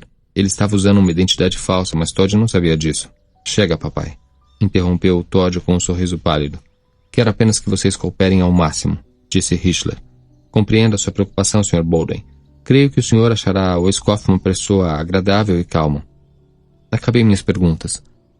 Mas vou entrar um pouco em outra área, dizendo-lhes em que os israelenses estão mais interessados. Todd estava com Dussander quando ele teve um infarte que o levou ao hospital. Pediu para que eu fosse ler uma carta para ele, disse Todd. Sabemos disso. Hitchler inclinou-se para a frente, apoiou os cotovelos nos joelhos e sua gravata formou uma linha de prumo com o chão. Os israelenses querem saber sobre essa carta. Dussander era um peixe grande, mas não o último do lago. Pelo menos é o que diz o Waiscoff, e eu acredito nele. Eles acham que Dussander devia conhecer vários outros peixes. A maioria dos que estão vivos provavelmente está na América do Sul, mas pode haver outros em outros países, inclusive nos Estados Unidos. Os senhores sabiam que prenderam um homem que havia sido Unterkommandant em Buchenwald, no saguão de um hotel em Tel Aviv? É mesmo, disse Mônica, e seus olhos se arregalaram. É mesmo, assentiu Hitchler. Há 2 anos. A questão é que os israelenses acham que a carta que Dussander pediu a Todd que lesse pode ser um desses outros peixes. Pode ser de um deles. Talvez estejam certos, talvez não. De qualquer forma, querem saber. Todd, que voltar à casa de Dussander e queimar a carta, disse: Eu ajudaria o senhor, ou esse Waiscoff, se pudesse. Tenente Hitchler, mas a carta era em alemão. Foi mesmo difícil de ler. Senti-me um bobo. O Sr. Denker, Dussander, ficava cada vez mais empolgado e me pedia para soletrar as palavras que não entendia por causa de o senhor sabe, minha pronúncia. Mas acho que ele entendeu bem. Lembro que uma hora ele riu e disse: Isso é o que você faria, não é? Depois disse alguma coisa em alemão. Isso foi 2 ou 3 minutos antes de ter um infarte, alguma coisa como Dummkopf. Acho que isso quer dizer estúpido em alemão. Estava olhando para Hitchler com incerteza, intimamente feliz com sua mentira. Hitchler balançava a cabeça. Sabemos que a carta era em alemão. O médico que atendeu-os ouviu sua história e confirmou. Mas a carta propriamente dita, Todd, lembra-se do que aconteceu com ela? Aqui está, pensou Todd, o ponto crítico. Acho que ainda estava em cima da mesa quando a ambulância chegou. Todos nós saímos. Não poderia afirmar no tribunal, mas... Acho que havia uma carta em cima da mesa, disse Dick. Peguei alguma coisa e dei uma olhada. Um papel de carta, eu acho, mas não reparei se estava escrito em alemão. Então ainda deveria estar lá, disse Hitchler. É isso que não conseguimos entender. Não está? Perguntou Dick. Quer dizer, não estava? Não estava e não está. Talvez alguém tenha arrombado a porta, sugeriu Mônica. Não haveria necessidade de arrombar a porta, disse Hitchler. Na confusão de sair, a casa não foi trancada. O próprio Dussander não pensou em pedir para alguém fechá-la, aparentemente. A chave ainda estava em sua calça quando ele morreu. A casa ficou aberta no momento em que os assistentes do centro médico levaram até a hora em que a fechamos hoje, às 2h30. Então é isso, disse Dick. Não, discordou Todd. Sei o que está intrigando o tenente Hitchler. É claro, sabia muito bem. Teria que ser idiota para não saber. Por que um ladrão roubaria apenas uma carta, principalmente uma carta em alemão? Não faz sentido. O Sr. Denker não tinha muita coisa, mas um ladrão que arrombasse a porta poderia achar algo melhor do que isso. Muito bem, você entendeu, disse Hitchler. Nada mal. Todd antigamente queria ser detetive quando crescesse. Disse Mônica e acariciou rapidamente o cabelo de Todd. Desde que crescera, parecia não gostar disso, mas naquele momento pareceu não ligar. Deus, como ela detestava vê-lo tão pálido. Acho que hoje em dia prefere história. História é um bom campo, disse Hitchler. Pode ser um historiador investigador. Já leu Josephine Tey? Não, senhor. Não tem importância. Só queria que meus filhos tivessem uma ambição maior que ver os Angels ganharem a flâmula este ano. Todd deu um sorriso pálido e não disse nada. Hitchler ficou sério novamente. Pois bem, vou contar-lhes a nossa teoria. Achamos que alguém, provavelmente aqui mesmo em Santo Donato, sabia quem e o que Dussander era. Verdade? Perguntou Dick. Sim, alguém que sabia a verdade. Talvez outro fugitivo nazista. Sei que isso parece coisa de Robert Ludlum, mas quem iria imaginar que havia ao menos um fugitivo nazista num lugar tão tranquilo? Tranquilo e pequeno como este. E quando Dussander foi levado para o hospital, achamos que o Sr. X correu até a casa e pegou a carta incriminadora, que a essa altura são cinzas em decomposição flutuando no esgoto. Isso também não faz muito sentido, disse Todd. Por que não? Todd. Bem, se o Sr. Denker, se Sander tinha um antigo companheiro de campo ou apenas um companheiro nazista, por que quis que eu fosse ler aquela carta? Quero dizer, se pudessem ter visto como me corrigia e tudo, pelo menos esse antigo companheiro nazista que vocês falam saberia falar alemão. Um bom detalhe. A menos que esse companheiro esteja numa cadeira de rodas ou cego. Pelo que sabemos, poderia ser o próprio Bormann, mas ele nem ousa colocar a cara na rua. Pessoas cegas ou em cadeira de rodas não são muito boas para correr e pegar cartas, disse Todd. Hitler pareceu admirado novamente. É verdade, mas o homem cego poderia roubar uma carta mesmo que não pudesse lê-la, ou contratar alguém para isso. Todd pensou sobre isso e assentiu, mas deu de ombros ao mesmo tempo para mostrar como a ideia lhe parecia forçada.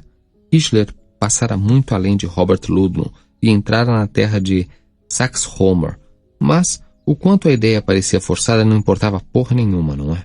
Não, o que importava era que Hitler ainda estava farejando, e aquele judeuzinho, o Escoff, também estava farejando. A carta, a maldita ideia estúpida de Sander, e de repente estava pensando no rifle, descansando dentro do estojo na estante da garagem serena e escura. Afastou isso da cabeça rapidamente. As palmas de sua mão ficaram úmidas. Você sabe se o Sander tinha algum amigo? Hitler estava perguntando. Amigos? Não. Ele tinha uma faxineira, mas ela saiu e ele não se preocupou em arranjar outra. No verão contratou um garoto para cortar a grama, mas acho que este ano não tinha ninguém. A grama está bem alta, não está?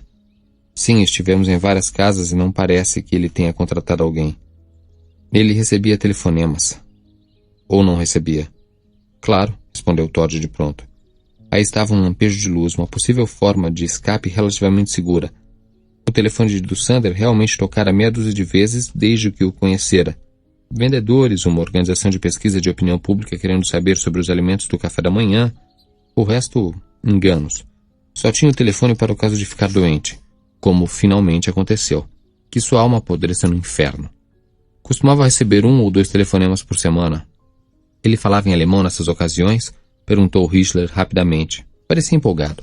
Não, respondeu Todd repentinamente cauteloso. Não gostava da empolgação de Hitler. Havia algo errado naquilo, algo perigoso. Tinha certeza disso e de repente teve que esforçar-se violentamente para não perder a paciência. Ele não falava muito. Lembro que algumas vezes disse algo como: o garoto que lê para mim está aqui neste momento. Telefono para você depois. Aposto que é isso, disse Hitler batendo as mãos nas pernas. Aposto o salário de 2 semanas que esse era o cara. Fechou o caderno de anotações com uma batida. Pelo que Todd pôde ver, tinha apenas rabiscado nele. E levantou-se. Quero agradecer a vocês 3 pelo tempo que me dedicaram. Você em particular, Todd. Sei que tudo isso foi um choque para você, mas logo terminará. Vamos virar a casa de cabeça para baixo hoje à tarde, do porão ao sótão, e de novo ao porão. Levaremos todas as equipes especiais. Talvez encontremos alguma pista do companheiro de telefone de Sander. Eu espero que sim, disse Todd. Hitler apertou a mão de todos e retirou-se. Dick perguntou a Todd se gostaria de jogar peteca até a hora do almoço. Todd disse que não tinha vontade nem de jogar peteca nem de almoçar, e subiu as escadas de cabeça baixa e ombros caídos. Seus pais trocaram olhares solidários e apreensivos. Todd deitou-se na cama, fitou o teto e pensou no rifle. Podia vê-lo muito bem mentalmente. Pensou em enfiar o cano azulado de aço bem no buraco melado de judia de Beth Trask. Era tudo o que precisavam. Um pau que nunca ficasse mole. Que tal, Beth? Ouvia a voz lhe perguntando. Diga apenas quando bastar, está bem? Imaginava seus gritos. E finalmente um sorriso tolo surgiu em seu rosto. Claro, apenas me diga sua puta. Se está bem. Está bem? Está bem assim? Então o que acha? Perguntou o Escoff a Hitler quando este pegou-o numa lanchonete a 3 quadras da casa dos Bolden.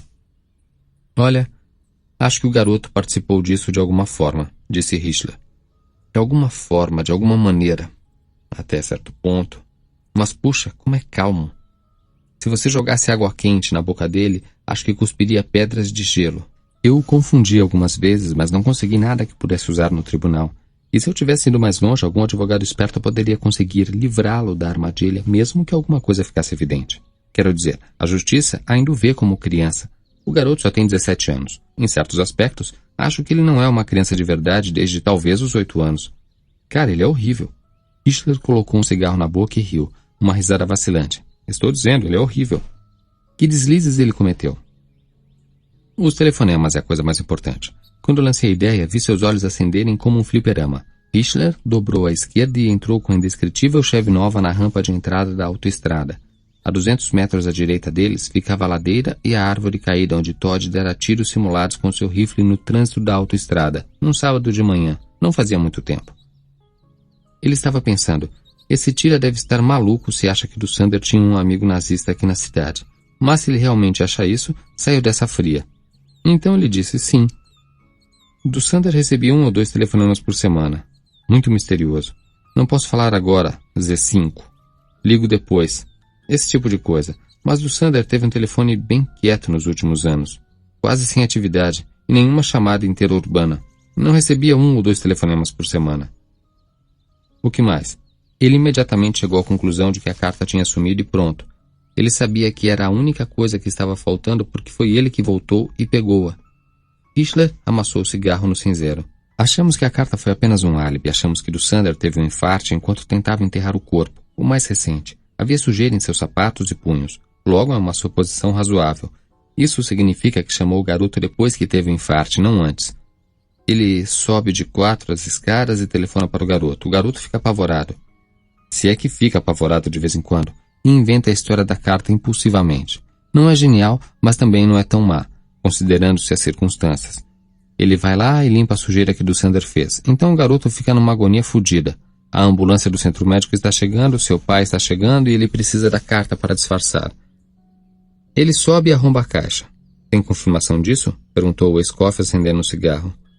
Era um player sem filtro e para Hichler tinha cheiro de merda de cavalo. Não era de se admirar que o Império Britânico caísse se eles começassem a fumar cigarros como esse. Sim, temos confirmação total, disse Hichler. Há impressões digitais na caixa que coincidem com as do seu registro escolar. Mas as impressões digitais dele estão em quase todos os lugares da droga daquela casa.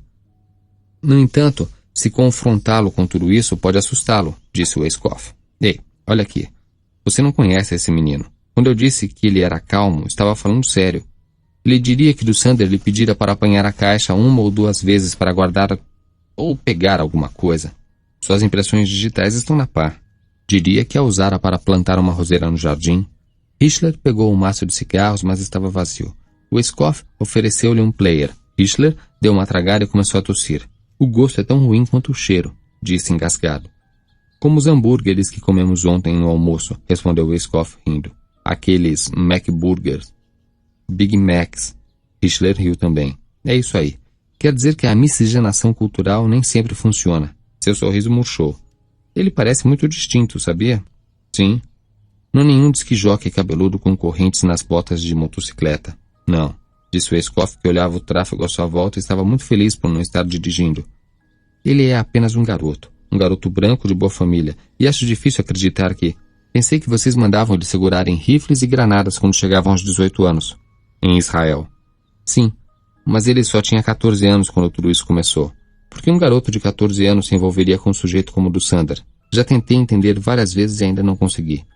Vamos tentar descobrir, disse Hichler e atirou o cigarro pela janela. Estava lhe dando dor de cabeça. Talvez, se aconteceu, tenha sido apenas sorte, uma coincidência, uma descoberta feliz e inesperada. Feliz ou infeliz? Não sei sobre o que está falando, disse Hichler melancolicamente. Só sei que esse garoto é mais horrível que um inseto debaixo de uma pedra. O que estou dizendo é bem simples. Qualquer outro garoto ficaria muito feliz em contar para seus pais ou para a polícia. Dizer, reconheci um fugitivo. Ele mora nesse endereço. Sim, tenho certeza. E então deixar as autoridades resolverem. Acha que estou errado? Não, acho que não. O garoto ficaria em evidência por alguns dias. A maioria dos garotos adoraria esse outro menino. Fotografias nos jornais, entrevistas no noticiário noturno, provavelmente um prêmio de boa cidadania do colégio. Hichler riu. Pô, o garoto podia até sair no Real People. O que é isso? Deixa pra lá, disse Hichler. Teve que aumentar a voz porque caminhões de 10 rodas ultrapassavam o Chevy Nova de cada lado. O Escoff olhava nervosamente de um lado para o outro. Você não quer saber. Mas está certo quanto a maioria dos garotos. A maioria. Mas não esse garoto, continuou Escoff. Esse garoto talvez tenha descoberto o disfarce do Sander por pura sorte. No entanto, em vez de procurar as autoridades ou contar para os pais, ele procura do Sander. Por quê? Você diz que não importa, mas eu acho que sim. Acho que isso deixa você tão obcecado quanto a mim. Nada de chantagem, disse Hichler. Isso é certo. Esse garoto tem tudo o que um garoto poderia querer. Tinha um bugre de areia na garagem. Para não mencionar uma arma de marfim na parede. E mesmo que ele quisesse extorquir do Sander só pela emoção de fazer isso, do Sander era praticamente miserável. Fora aquelas poucas ações, não tinha nada. Tem certeza absoluta que o garoto não sabe que encontramos os corpos? Tenho. Talvez eu volte hoje à tarde e dê essa notícia. Nesse momento, parece a melhor coisa a fazer. Hitler deu uma batidinha de leve no volante. Se tudo isso tivesse acontecido pelo menos um dia antes, acho que eu teria pedido uma garantia de investigação. E as roupas que o garoto estava usando naquela noite? Pois é, se tivéssemos encontrado manchas de terra em suas roupas iguais às que havia no porão, acho que era quase certo arruinarmos ele. Mas as roupas que ele usava naquela noite já devem ter sido lavadas bem umas 6 vezes desde então. E os outros bêbados mortos, os que o seu departamento de polícia vem encontrando pela cidade. Esses pertencem a Dan Bosman. Acho que não há nenhuma ligação. Do Sander não era tão forte assim. E, além do mais, ele já tinha um plano bem organizado. Prometia-lhes um drink e uma refeição. Levava-os para a casa de ônibus, a merda do ônibus municipal, e liquidava-os na cozinha mesmo. O Escoff disse tranquilamente. Não era em do Sander que eu estava pensando. O que você quer dizer com... Começou Hitler de repente e calou-se. Houve um momento inacreditavelmente longo de silêncio quebrado apenas pelo zunido do tráfego em volta. Então Hitler disse suavemente. Ei, calma aí, pô. Dá um tempo. Como agente de meu governo, só estou interessado em Bolden pelo que ele possa saber sobre os contatos de do Sander com outros nazistas foragidos. Você sabe de alguma coisa. Mas, como ser humano, estou ficando cada vez mais interessado no garoto propriamente. Gostaria de saber o que o faz interessar-se no assunto, e quero saber por quê. E quando eu tento responder essa pergunta para minha própria satisfação, descubro que cada vez mais me pergunto o que mais.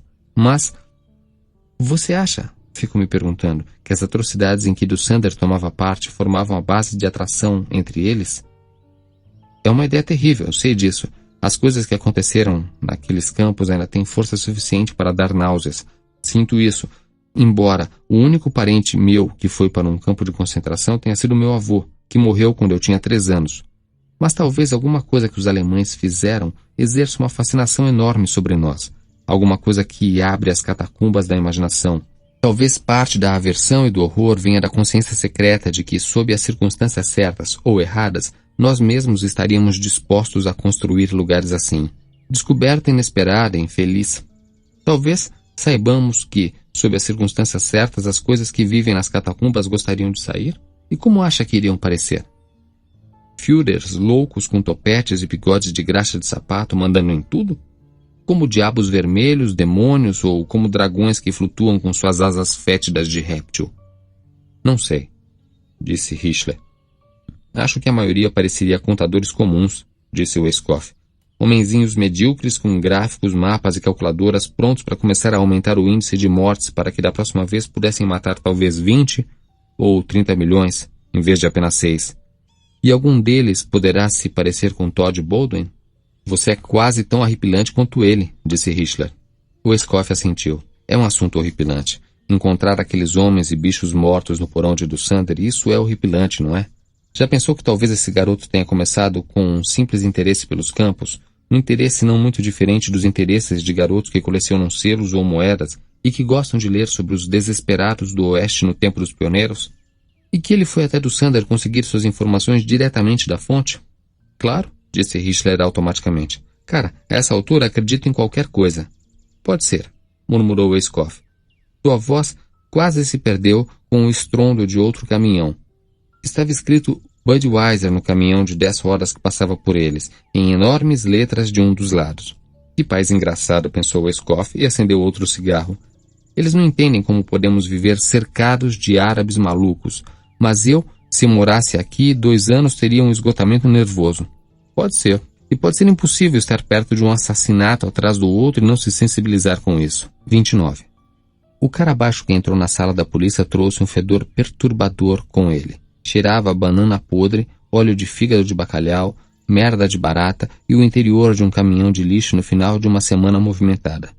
Usava velhas calças compridas de tecido em espinha de peixe, uma camisa cinza e rasgada de uma instituição e uma jaqueta azul desbotada, cujo zíper estava caído como um colar de dentes de pigmeu. Seus sapatos estavam remendados com cola. Tinha um chapéu horrível na cabeça. Oh, meu Deus, saia daqui, gritou o sargento tarefado. Você não está preso, Hap. Juro por Deus, juro pela minha mãe, saia daqui, quero respirar de novo. Quero falar com o tenente Bozeman. Ele morreu, Hap. Foi ontem, estamos fodidos por causa disso. Por isso, saia daqui e deixe-nos chorar em paz. Quero falar com o tenente Bozeman, disse ele mais alto. Seu hálito cheirava a uma mistura fermentada e suculenta de pizza, house mentoliptus e vinho tinto doce. Ele teve que ir a Cian resolver um caso, Hap. Então por que não sai daqui? Vá para algum lugar comer uma lâmpada. Quero falar com o tenente Bozeman e não vou sair daqui até falar. O sargento atarefado saiu da sala. Voltou 5 minutos depois com Bozeman, um homem magro, ligeiramente corcunda de 50 anos. Leve-o para sua sala, está bem, Dan? Implorou o atarefado sargento. Está bem assim? Venha, Hap, disse Bozeman, e 1 minuto depois estavam na barraca de 3 paredes que era a sala de Bozeman. Ele, prudentemente, abriu a única janela e ligou o ventilador antes de sentar-se. Posso fazer alguma coisa por você, Hap? Ainda está investigando aqueles assassinatos, tenente Bozeman? Dos indigentes? É, acho que isso ainda é comigo. Sei quem foi. É verdade, Hap? Perguntou Bozeman. Estava ocupado acendendo seu cachimbo. Raramente fumava cachimbo, mas nem o ventilador nem a janela aberta conseguiram afastar o cheiro de Hap. Logo, pensou Bozeman, a pintura começaria a empolar e descascar. Suspirou. Lembra que te contei que Poley estava conversando com um cara um dia antes de ser encontrado todo cortado naquele cano? Lembra que eu falei isso para o senhor, tenente Bozeman? Lembro. Muitos bêbados que perambulavam perto do Exército da Salvação, na cozinha, a algumas quadras, tinham contado uma história parecida sobre 2 dos indigentes assassinados. Charles Sonny Brackett e Peter Poley Smith. Tinham visto um cara por perto, um cara novo, conversando com Poley. Ninguém sabia disso com certeza. Ninguém sabia se Poley tinha saído com o cara, mas Hap e 2 outros afirmavam ter visto Poley caminhar com ele. Tinham a ideia de que o cara era menor e que estava disposto a trocar uma garrafa de vinho moscatel por um suco. Vários outros bêbados afirmaram ter visto um cara como esse por perto. A descrição do cara era esplêndida, obrigatoriamente sustentável no tribunal vindo de fontes tão incontestáveis.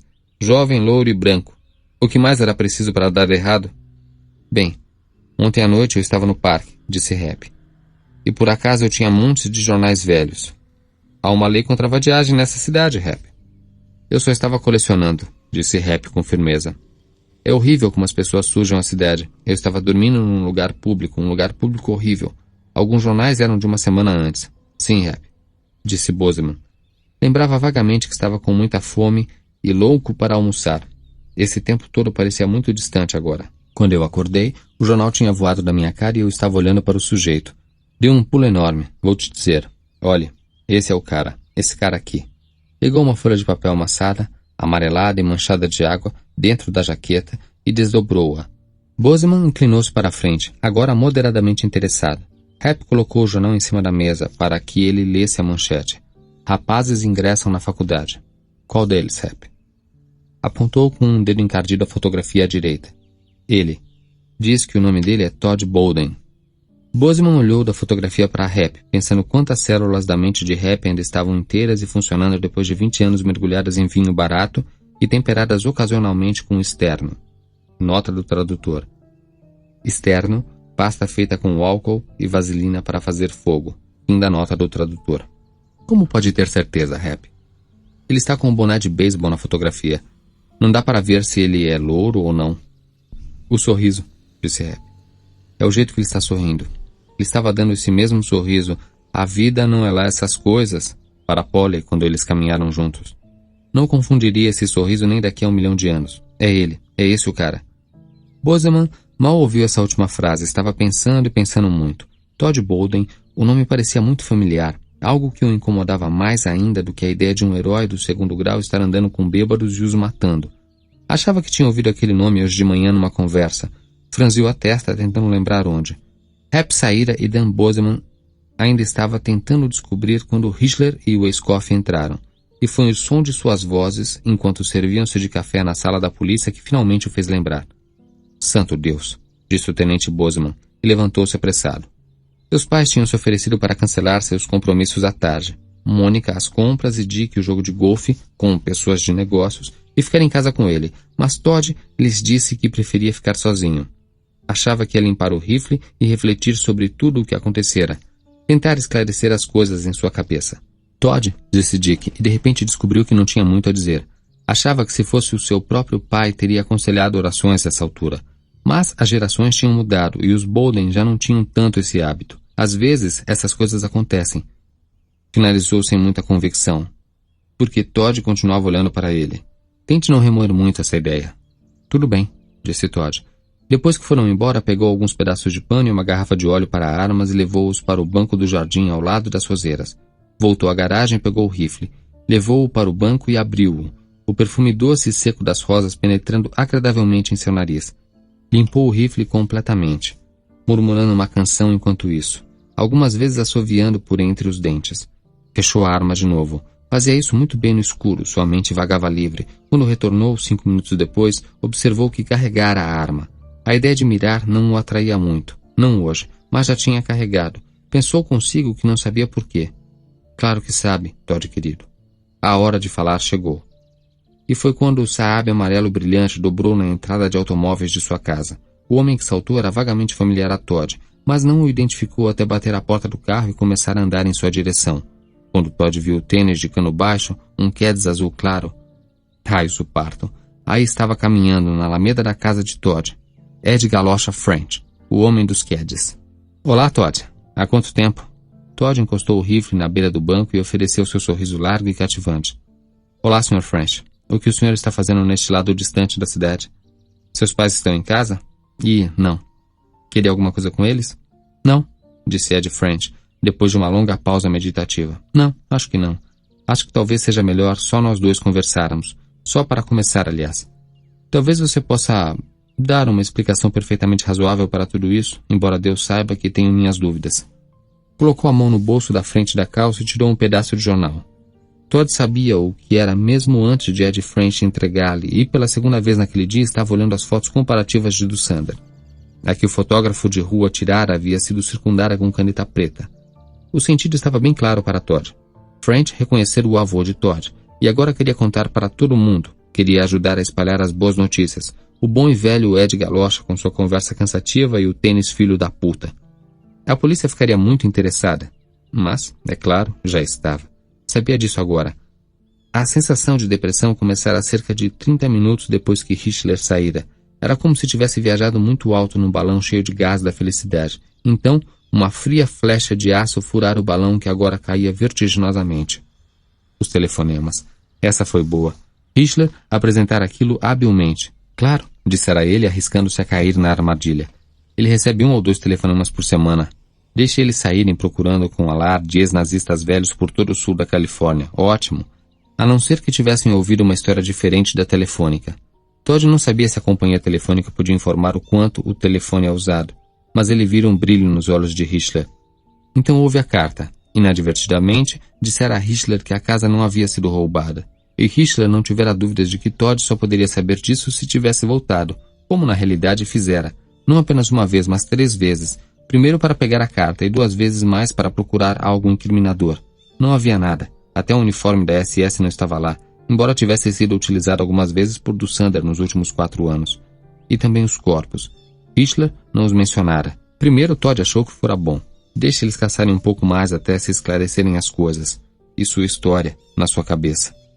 Não havia por que se preocupar com manchas de terras nas roupas que usava quando enterrou o corpo. Tinham sido lavadas naquela mesma noite. Ele mesmo as pusera na máquina, perfeitamente consciente de que do Sander poderia morrer e vir tudo à tona. Nunca se é cuidadoso demais, garoto, como o próprio do Sander diria. Então aos poucos percebera que aquilo não era nada bom. O tempo estava quente e nos dias de calor o cheiro do porão piorava. Em sua última visita à casa de do Sander, ele lembrava de sentir o cheiro. O cheiro era quase uma presença marcante. Com certeza a polícia se interessaria por aquele cheiro e chegaria à fonte. Então por que Hitler guardar a informação? Para mais tarde? Para fazer uma desagradável surpresinha? E se Hitler estava querendo fazer surpresinhas desagradáveis, só podia ser porque suspeitava. Todd tirou os olhos do jornal e viu que Ed Galocha estava meio virado de costas para ele. Olhava a rua, embora não houvesse muitas coisas acontecendo lá. Hitler podia suspeitar, mas era o máximo que podia fazer. a não ser que houvesse alguma prova concreta da ligação de Todd com o velho. Exatamente o tipo de prova que Ed Galocha French podia dar. Homem ridículo com um par de tênis ridículo. Um homem tão ridículo não merecia viver. Todd segurou o cano do rifle. Sim. Ed Galocha era um elo que eles não tinham. Nunca poderiam provar que Todd fora cúmplice de nenhum dos assassinatos de Dussander. Mas, com o testemunho de Ed Galocha, poderiam provar conspiração. E mesmo isso acabaria com tudo? Oh, não. Pegariam seu retrato de formatura e no dia seguinte começariam a mostrá-lo para todos os mendigos do distrito de Mission. Uma tentativa com pouca possibilidade de êxito, mas Hitler tentaria de qualquer maneira. Se não podiam culpá-lo com a colaboração desse grupo de bêbados, tentariam outro. E depois? Depois tribunal. Seu pai contrataria um grupo maravilhoso de advogados para ele, claro. E os advogados o livrariam, claro. Provas circunstanciais em demasia. Passariam uma impressão muito favorável para o júri, mas a essa altura sua vida já estaria arruinada de qualquer maneira, como Dussander dissera. Seria exposta nos jornais, remexida e trazida à luz como os corpos meio apodrecidos no porão de Dussander. O homem da fotografia é o homem que foi ao meu escritório quando você estava no colégio, disse Ed repentinamente a Todd, virando-se novamente para ele. Ele se fez passar por seu avô. Agora ele é reconhecido como um criminoso de guerra procurado. Sim, disse Todd. Seu rosto estava estranhamente pálido. O rosto de um manequim de uma loja de departamentos. Toda a saúde, vida e animação haviam desaparecido. O que restara era amedrontador em seu vazio oco. Como aconteceu? Perguntou Ed. E talvez pretendesse que a pergunta tivesse o impacto de uma acusação, mas saiu queixosa, perdida e de alguma forma falsa. Como aconteceu, Todd? Uma coisa simplesmente seguiu a outra, disse Todd e pegou o rifle. Foi assim mesmo que aconteceu. Uma coisa simplesmente seguiu a outra. Destrancou a trava de proteção e apontou o rifle para Ed Galocha. Estúpido como possa parecer, foi simplesmente o que aconteceu. Era só o que restava. Todd, disse Ed arregalando os olhos, deu um passo para trás. Todd, você não quer? Por favor, Todd, podemos conversar, podemos discutir. Você e o alemão filho da puta podem discutir no inferno, disse Todd e apertou o gatilho. O barulho do tiro ecoou na quietude quente e sem vento da tarde. Ed French caiu violentamente para trás de encontro a Saab. Tentou apoiar-se e arrancou um limpador de para-brisa. Olhou para ele atordoado enquanto o sangue espalhava-se em sua suéter azul. Depois largou-o e olhou para Todd. Norma, sussurrou. Está bem, disse Todd. Qualquer coisa que você disser, seu babaca. Atirou em Ed Galocha novamente, quase metade de sua cabeça desapareceu num jato de sangue e ossos. Ed, cambaleante, começou a ir em direção à porta do motorista, falando o nome de sua filha seguidamente com voz engasgada e debilitada. Todd atirou novamente, mirando a base de sua espinha, e Ed caiu. Seus pés tremeram ligeiramente no cascalho e depois pararam. Uma morte sem dúvida cruel para um supervisor conselheiro, pensou Todd, e um breve riso escapou-lhe. Na mesma hora, uma dor aguda surgiu em sua cabeça como se ele tivesse sido espetado com um furador de gelo, e Todd fechou os olhos. Quando abriu-os de novo, sentiu-se bem como há muitos meses não se sentia, talvez como há muitos anos. Tudo estava bem, tudo resolvido. A palidez desapareceu de suas faces e uma espécie de beleza selvagem tomou-as.